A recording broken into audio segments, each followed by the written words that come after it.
दीवार जानदार शानदार वादा नहीं दावा है।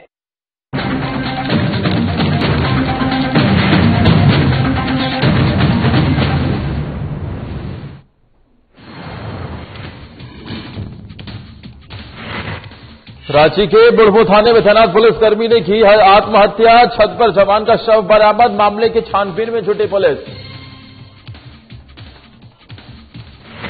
कृषि कानून के खिलाफ निकाला गया प्रतिरोध मार्च। कृषि कानून को लेकर किसानों के सामने आई कई पार्टियां। कलेक्टर ऑफिस के पास पहुंचकर मार्च सभा में हुआ तब्दील। राम जन्मभूमि निधि समर्पण रथ को किया गया रवाना। केसरिया झंडे दिखाकर रथ को किया गया रवाना। लोगों में दिखा काफी उत्साह। और खगड़िया के चौथम थाने से कैदी फरार। शौचालय का बहाना बनाकर टंकी पर चढ़कर हुआ फरार। पुलिस महकमे में मचा हड़कंप।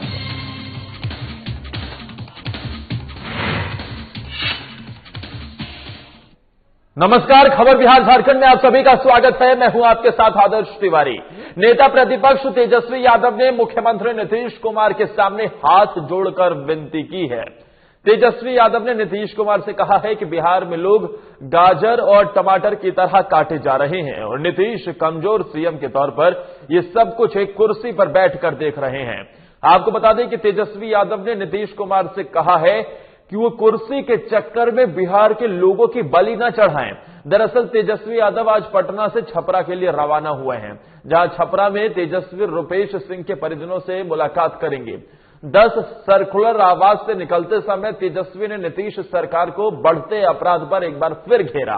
तेजस्वी ने कहा कि बिहार में बढ़ते अपराध को लेकर मैंने मुख्यमंत्री नीतीश कुमार को पत्र लिखा है कि अगर जरूरत पड़ी तो 1 महीने में राष्ट्रपति से मुलाकात भी करेंगे। ये भी कहा कि बिहार की स्थिति भयानक हो गई है। इसी के साथ तेजस्वी ने हाथ जोड़कर नीतीश कुमार से विनती की है कि वो बिहार को भयमुक्त बनाएं।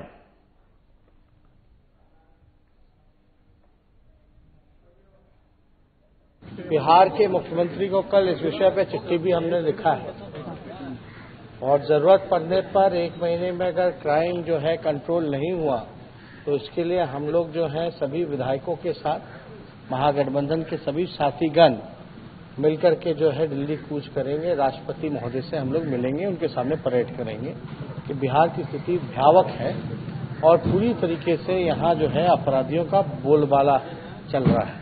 हम तो हाथ जोड़ करके नीतीश कुमार जी से विनती करेंगे कि नीतीश कुमार जी, हम जानते हैं आप कमजोर मुख्यमंत्री हैं, लेकिन फिर भी अपने कुर्सी के चक्कर में जिस प्रकार से कीड़े मकोड़े तक स्थिति जो हो गई है लोगों की, गाजर टमाटर जैसे काटा जा रहा है, वैसे इंसानों की बलि ना चढ़वाएं।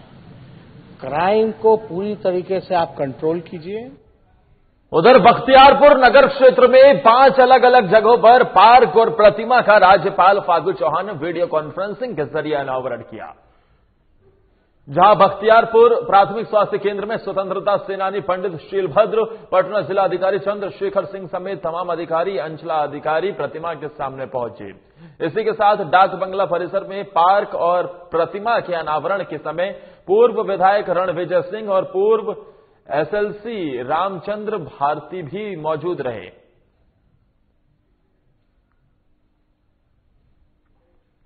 बिहार में इन दिनों जिस तरीके से क्राइम का ग्राफ बढ़ रहा है, इससे तमाम विपक्षी पार्टियां सरकार को घेरने में लगी हुई हैं। पटना में आरजेडी प्रदेश कार्यालय के सामने एक पोस्टर लगाया गया है, जिसमें हाल के दिनों में बढ़ते क्राइम को कार्टून के जरिए दर्शाया गया है। इस पोस्टर का जायजा लिया हमारे सहयोगी अभिषेक सिंह ने।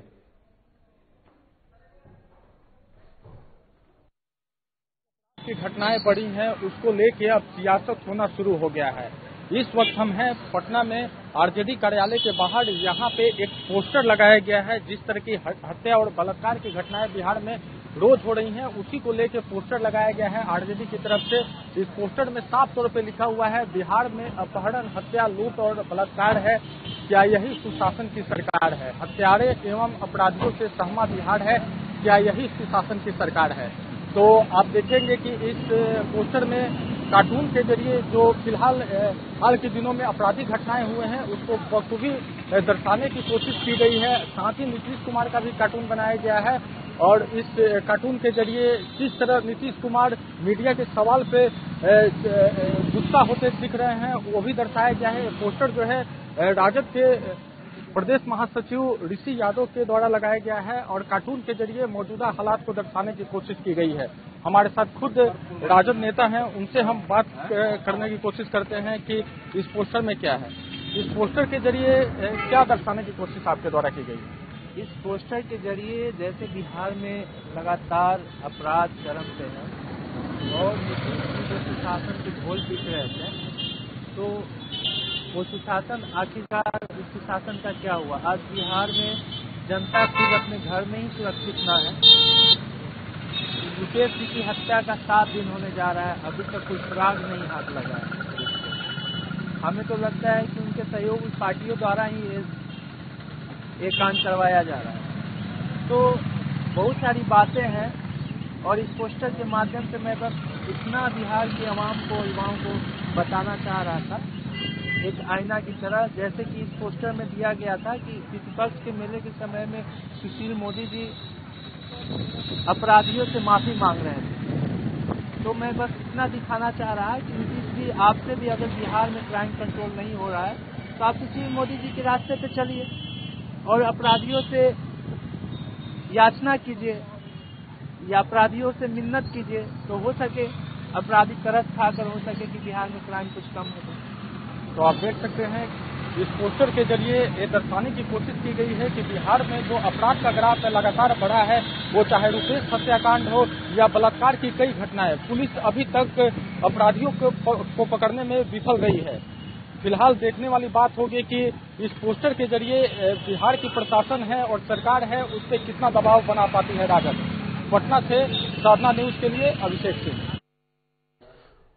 अब एक बार फिर से पोस्टर वॉर का सिलसिला शुरू हो गया है। उधर रांची के बुढ़मू थाने में तैनात पुलिस जवान ने ड्यूटी के दौरान खुद को गोली मारकर आत्महत्या कर ली। बुढ़मू थाने में संतरी के पद पर पदस्थापित देवेश प्रसाद ने खुद को अपने इंसास राइफल से गर्दन में गोली मार ली, जिससे मौके पर ही जवान की मौत हो गई। बता दें कि 2018 बैच के सिपाही देवेश बुढ़मू थाने में ही पदस्थापित थे। थाना प्रभारी सिद्धेश्वर मेहता ने बताया है कि रविवार सुबह 4 बजे से उनकी ड्यूटी थी। सुबह मॉर्निंग वॉक से लौटने के बाद साथियों ने खोजबीन शुरू की। कुछ पता नहीं चलने पर छत में आकर देखा तो देवेश मृत पड़ा हुआ था। घटना की सूचना मिलने पर खलारी डीएसपी मनोज कुमार थाने पहुंचे और छानबीन में जुट गए। इधर ग्रामीण एसपी भी बुढ़मू थाना पहुंचकर मामले की छानबीन कर रहे हैं। किसान आंदोलन के समर्थन और कृषि कानून के विरोध में प्रतिरोध मार्च निकाला गया। दिल्ली में चल रही किसान आंदोलन के समर्थन में और तीनों कृषि कानून के विरोध में बिहार के अंदर कई किसान संगठन और पार्टियां इस कानून के विरोध और किसानों के समर्थन में सामने आ रही हैं। इसी क्रम में समस्तीपुर में बहुजन मुक्ति पार्टी और बहुजन क्रांति मोर्चा के साथ मूल निवासी बहुजन समाज तमाम संगठनों के लोगों ने कृषि कानून के विरोध में प्रतिरोध मार्च निकाला, जो समस्तीपुर शहर के कई मार्गों से होते हुए समस्तीपुर कलेक्टर ऑफिस के पास पहुंचकर सभा में तब्दील हो गया। इस दौरान वक्ताओं ने कहा कि केंद्र सरकार जल्द से जल्द कृषि कानून को वापस ले, नहीं तो आंदोलन और तेज होगा। पर हम लोग इसलिए उतरे हैं कि आज जो आम आवाम जो महंगाई और ये जो प्राइवेटेशन है, पूरे देश को प्राइवेट कर दिया है, सरकारी नौकरी हटा दिया गया है, सारा अंडानी अंबानी के सारा चीज दे दिया गया है, हम लोग को देश को बेच दिया है नरेंद्र मोदी। और किसान जो विरोध जो काला कानून है उसको वापस लेना होगा, नहीं तो हम लोग इसी तरह धरना प्रदर्शन करते रहेंगे। आगे बढ़ते हुए बात मधेपुरा की करते हैं, जहां के मुरलीगंज प्रखंड मुख्यालय स्थित भगत धर्मशाला में मंडी मित्रा कंपनी ने 1 दिवसीय किसान कार्यशाला का आयोजन किया, जिसमें प्रखंड क्षेत्र के हजारों किसानों ने हिस्सा लेकर कम लागत में अधिक उपज कैसे हो इसका प्रशिक्षण प्राप्त किया। वहीं इस मौके पर कंपनी के निदेशक अमित कुमार ने बताया कि कार्यशाला का मुख्य उद्देश्य है कि किसान कैसे कम लागत में अच्छी फसल की पैदावार कर सकें, साथ ही अपनी उपज को उच्च कीमत पर बेचें। उन्होंने कहा कि अक्सर किसान खेती में खर्च तो काफी कर देते हैं, लेकिन जानकारी के अभाव में उस हिसाब से आमदनी नहीं हो पाती है। इसलिए हमारी कंपनी मुफ्त में किसानों को प्रशिक्षण देकर आगे बढ़ाना चाहती है।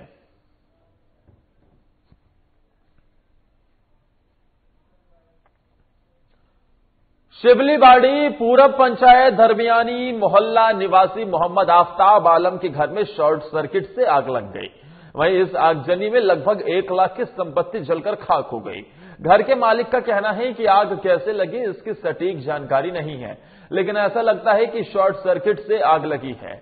हम लोगों को उस समय पता चला जब घर से धुआं निकलते हुए देखा गया। भागकर आए तो देखा कि काफी तेज आग लगी हुई है।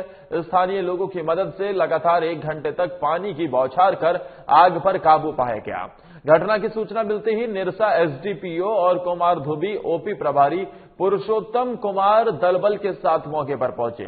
उन्होंने तत्काल अग्निशमन विभाग को घटना के संबंध में जानकारी दी। घर में जब आग लगी उस समय घर में कोई नहीं था। घटना में किसी के हताहत होने की कोई सूचना नहीं है।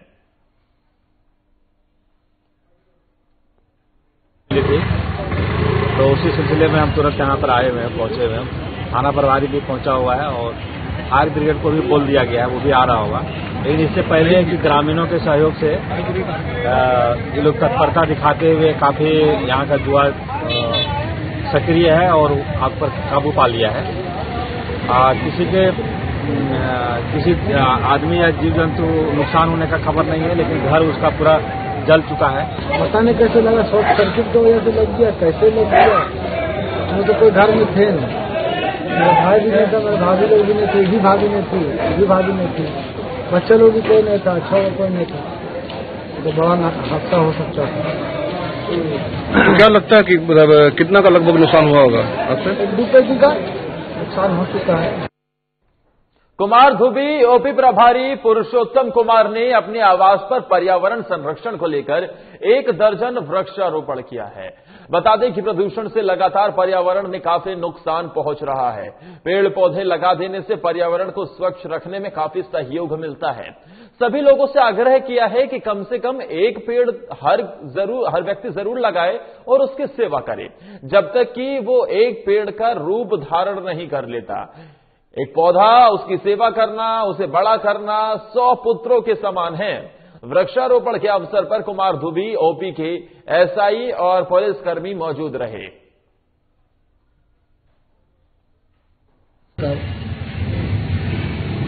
वृक्षारोपण किया जा रहा है और हर व्यक्ति को पर्यावरण सुरक्षा के लिए वृक्ष लगाना अति आवश्यक है। मैंने जहां भी रहा हूं 10-20 गाछ लगाए हैं। और यहां रुक रहे हैं ब्रेक के लिए। ब्रेक के उस पार भी खबरों का सिलसिला जारी रहेगा।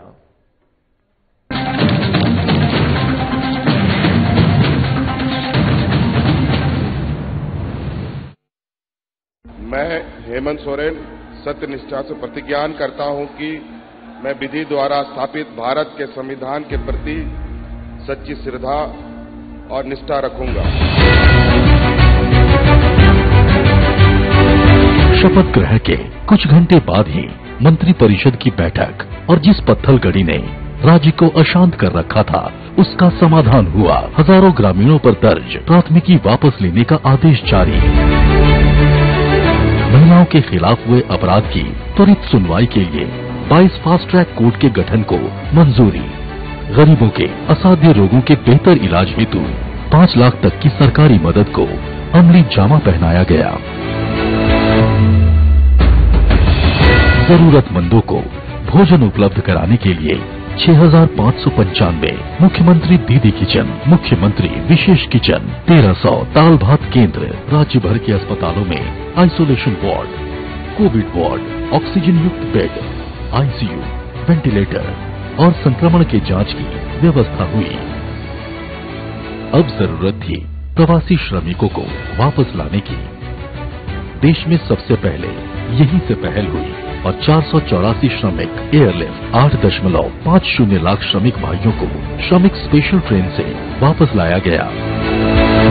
25 करोड़ मानव दिवस का सृजन एवं 20,000 करोड़ पारिश्रमिक देने के लक्ष्य के साथ योजना लागू की गई। श्रमिकों की मेहनत को सम्मान प्राप्ति के लिए बीआरओ से एमओयू हुआ और देश की सीमा पर सड़क निर्माण में संलग्न हुए। झारखंड की भावना को प्रतिबिंबित करने वाले राज्य के नए प्रतीक चिन्ह का अनावरण हुआ। महिला सशक्तिकरण की दिशा में फूलो झानो आशीर्वाद योजना के जरिए शराब हड़िया के निर्माण और बिक्री में शामिल महिलाएं अपने जीवन में बदलाव की प्रेरक कहानियां कर रही हैं। 26,000 सखी मंडल की बहनों को बैंक लिंकेज के माध्यम से 370 करोड़ एवं 111 कुशल नर्स को देश के बड़े अस्पतालों में नियुक्त किया गया। इस कड़ी को और सशक्त करते हुए 22 युवतियों को कपड़ा उद्योग में नौकरी दी गई। खेल के क्षेत्र में विश्व भर में परचम लहराने वाले झारखंड को 20 साल बाद 24 जिला खेल पदाधिकारी मिले, उनकी नियुक्ति सुनिश्चित हुई। इस तरह झारखंड अपने सीमित संसाधनों के साथ विकास के सभी सोपान तय कर रहा है ताकि राज्य की समृद्धि एवं समावेशी विकास की परिकल्पना को साकार किया जा सके।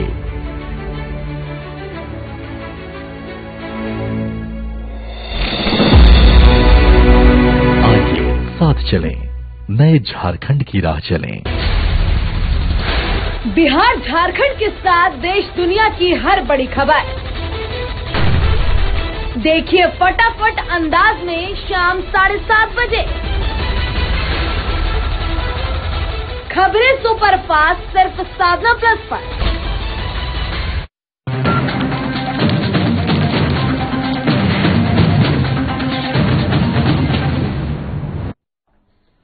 बिहार के सीएम नीतीश कुमार ने कई ऐसे धार्मिक स्थलों को पर्यटन स्थल बनाए जाने की घोषणा की है और कई ऐसे स्थलों को घोषित भी किया गया है। लेकिन एक ऐसा धार्मिक स्थल है जो कि ना तो शासन प्रशासन की नजर में है और न ही उस पर किसी की नजर पड़ती है। जी हां, हम बात कर रहे हैं जागेश्वर धाम मंदिर की, जो कि अपने आप में एक प्राचीन काल से ही महत्व रखता है। अगर इसकी खुदाई की जाए तो कई ऐसे पुरातत्व होने की संभावना हो सकती है जो अकल्पनीय है और अपने आप में आस्था को दर्शाता है।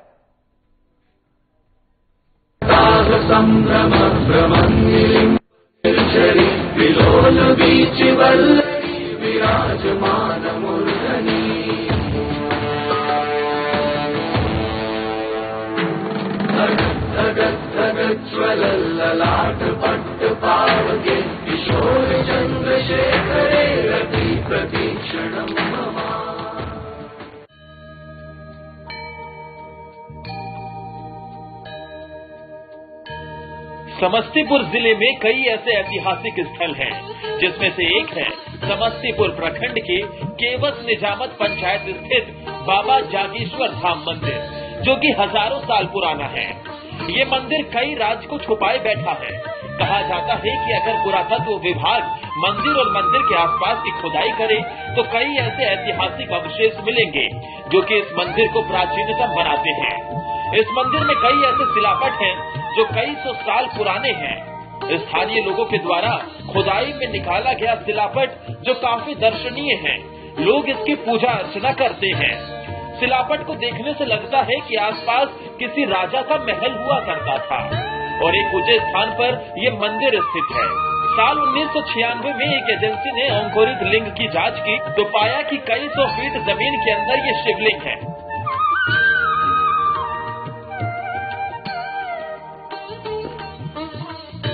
उसके बाद से आज तक कोई एजेंसी यहाँ जांच के लिए नहीं आई। वैसे तो रोजाना लोग जलाभिषेक के लिए मंदिर आते हैं, वहीं शिवरात्रि के मौके पर नेपाल, झारखंड, ओडिशा, बंगाल, बिहार के कई जिलों से जलाभिषेक के लिए श्रद्धालुओं का तांता लगा रहता है।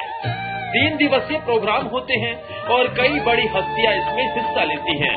अब गांव के लोग सरकार से मांग कर रहे हैं कि पुरातत्व विभाग द्वारा खुदाई कर इस जगह को पर्यटन स्थल बनाया जाए। ये आपको बहुत पुराना और ऐतिहासिक हजारों साल पहले से ये बहुत यादी औकरी महादेव हैं। मेला जब होता है तो उसमें जो बनिया गनाते हैं तो वो जो कोड़ाई करते हैं तो उसमें शिलापट पत्थर निकलता है जो दर्शनीय है, जो ला के रखा गया शिलापट को, और बार बार खुदाई होने के बाद इसमें बरामद होता है जो रखा हुआ है। और बगल में एक ऐसा शिलापट है जिसमें जल अभिषेक करने के बाद आपको उसमें तस्वीर आना शुरू कर देगा। ये बहुत पुराना और ऐतिहासिक है। और यहाँ एक विशेष खास ये भी है कि ये पुराना हजारों फीट जो है, हजारों फीट इसका जांच जो हुआ उसमें हजारों फीट तक गया। इसमें इसको डुबाने के बाद जल से कभी ये लिंग डूब नहीं पाता है। ये बहुत अच्छा बताएंगे। सबसे बड़ी ये यहाँ जो शिलापट मिला उसे देखने से क्या लगता है कि राजा महाराजाओं का पहले यहाँ कुछ हुआ करता था? हाँ, ये बहुत पुराना है, ये दर्शनीय है। यहाँ जब निकलता है तो देखने के लोग आते हैं। ये मंदिर ग्राम पंचायत केवस निजामत अंतर्गत जागेश्वर धाम केवस महादेव स्थान का है। यह हजारों वर्ष पूर्व यहाँ पर शिवलिंग जो है यहाँ पर उत्पत्ति हुआ था और उसी दिन से जैसा कि बुजुर्ग लोग बताते हैं कि हजारों वर्ष पूर्व यह शिवलिंग अंकुरित महादेव हैं यहाँ पर। और यहाँ पर बड़ी संख्या में लोग फागुन के समय में जो शिवरात्रि मेला होता है दूर दूर से लोग आते हैं। बहुत बड़ा मेला यहाँ पर लगता है और यह दर्शनीय स्थान है यहाँ पर।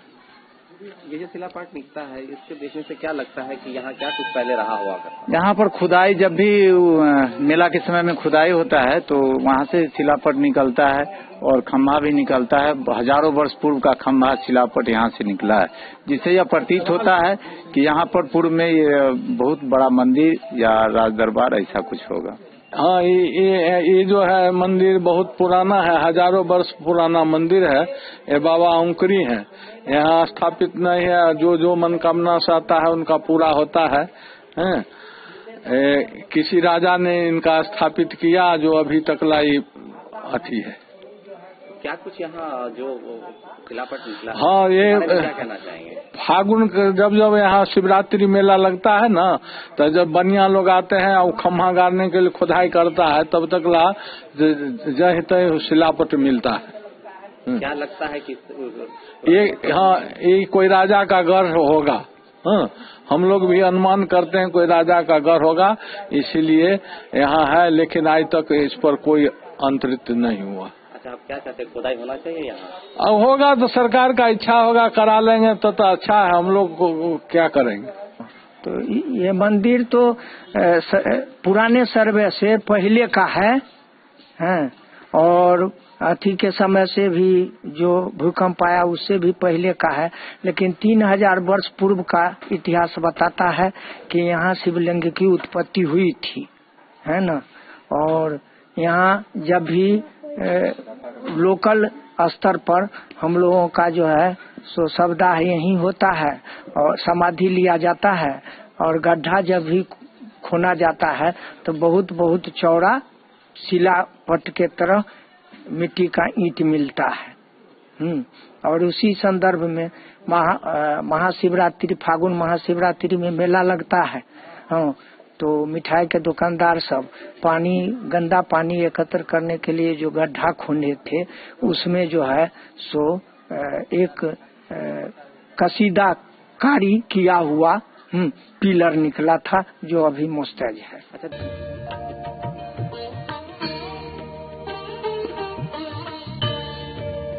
कहा जाता है कि सारी दुनिया के रखवाले महादेव हैं। जो भी भगवान शिव से आस्था और श्रद्धा से मांगो वो मिल जाता है। लेकिन इस कलयुग में महादेव का मंदिर विकास का इंतजार कर रहा है और सरकार की ओर टकटकी लगाए देख रहा है। इस जागेश्वर धाम मंदिर की गरिमामय ये है कि प्राचीन काल से ये निर्मित है। हालांकि देखना ये होगा कि आखिर कब सरकार इस ओर ध्यान देती है और इस मंदिर के विकास के लिए कदम उठाती है। साधना प्लस के लिए समस्तीपुर से अफरोज आलम की रिपोर्ट।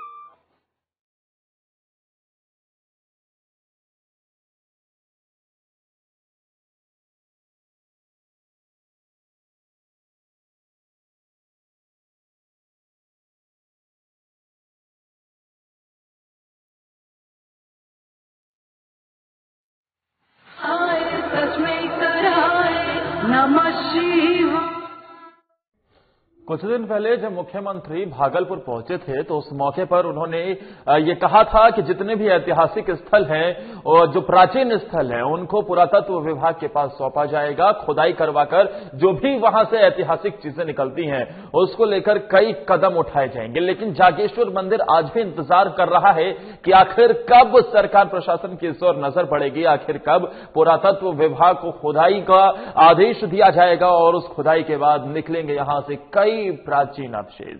आगे बढ़ते हैं। राम जन्मभूमि निधि समर्पण रथ को रवाना किया गया। कैमूर जिले से खबर दिखा रहे हैं हम आपको, जहां के रामगढ़ में दुर्गा चौक मंदिर पर से पायलट बाबा के शिष्या लक्ष्मी माता जी के द्वारा राम जन्मभूमि निधि समर्पण रथ को पूजन के बाद केसरिया झंडा दिखाकर रवाना किया गया। राम जन्मभूमि निधि समर्पण रथ को लेकर लोगों में काफी उत्साह दिखा। रथ यात्रा जो है निकाल करके आज रामगढ़ में जो है हम लोगों ने इसका शुभारंभ किया।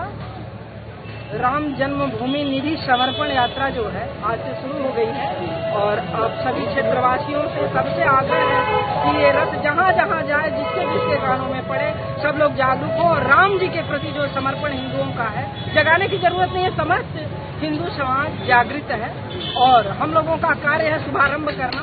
शुभारंभ किए हैं और मैं पूर्ण उम्मीद रखती हूँ कि हमारे लोग जो है विकसित हैं और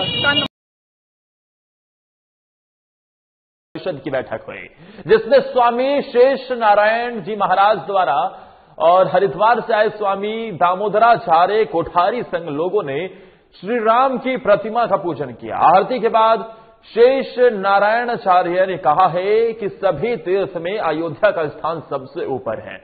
सदियों के इंतजार और हजारों लोगों के बलिदान के बाद आज की पीढ़ी श्री राम मंदिर निर्माण की साक्षी बन रही है। राशि का महत्व नहीं है, सबकी सहभागिता जरूरी है, इसलिए 10 रुपए का भी कूपन आया है। आपको बता दें कि अजीत ओझा ने 27 मार्च तक चलने वाले इस समर्पण निधि अभियान की विस्तृत जानकारी दी। वहीं मौके पर रामजीत सिंह, जग नारायण पाठक, निर्मल सिन्हा, अरविंद भगत, अजीत ओझा, लक्ष्मण सहित सैकड़ों लोग मौजूद रहे।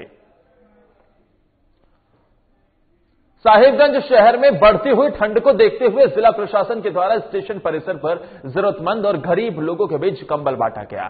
साथ ही चौक चौराहों पर अलाव की व्यवस्था भी कराई गई। वहीं मौके पर नगर परिषद सिटी मैनेजर पुरुषोत्तम देव, नगर पालिका कर्मी भोला सहित कई नगर परिषद कर्मचारी मौजूद रहे। सर्वधर्म सामूहिक विवाह समिति के द्वारा आयोजित हो रहे 15 जोड़ों के सामूहिक विवाह के दौरान आज दूल्हों की सवारी बड़ी धूमधाम से निकाली गई। आपको बता दें कि बैंड बाजा और बारात के साथ 15 दूल्हे अपने परिजनों के साथ ई-रिक्शा, टोटो की सवारी कर शहर के मुख्य मार्ग से भ्रमण करते हुए गल्फ मैदान पहुंचे। शहर की सड़कों पर 15 ई-रिक्शा में सवार दूल्हों की अद्भुत बारात यात्रा के दौरान परिजन खुशी से नाचते झूमते दिखाई दिए। आपको बता दें कि सर्वधर्म सामूहिक विवाह समिति ने वैश्विक महामारी कोरोना के बढ़ते संक्रमण के एहतियात को देखते हुए मात्र 15 जोड़ों की सामूहिक शादी का